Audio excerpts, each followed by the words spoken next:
আসসালামু আলাইকুম। ঈদের ছুটিতে হঠাৎ করে মনে চলো হলো বাবা। বাচ্চাদেরকে নিয়ে চিড়িয়াখানায় ঘুরতে যাই। যেমন চিন্তা তেমনই কাজ।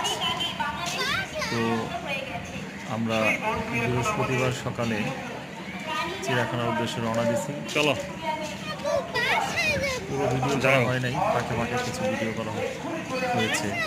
তার মধ্যে হাতির বাড়ির কাছাকাছি একটা ছোট্ট ভিডিও, সেখানে অনেক সুন্দর সুন্দর বট গাছ ছিল, অনেক ভালো লাগছে আমার কাছে। পাশাপাশি আমার ছেলেটাও, ও একা একা হাঁটছে, ওকে একটু আসো, কোলে নিতে হয় নাই। মাশাআল্লাহ, যাও। ও জিরাফ দেখে খুব আনন্দ পাইছে, পাশাপাশি হাতি দেখছে। এখন আমরা হাতির এই যে বাড়ির হাতি। কাছাকাছি যাচ্ছি। অনেকগুলো, প্রায় 3 থেকে 4টা হাতি আছে। চিড়িয়াখানার মনোরম পরিবেশ, অনেকগুলো গাছ, গাছের ছায়া, মৃদু বাতাস। প্রচণ্ড গরমের মধ্যেও ততটা খারাপ লাগেনি, কিন্তু বাতাসের আর্দ্রতা বেশি থাকায় সেজন্য শরীর ঘামাচ্ছিল অনেক।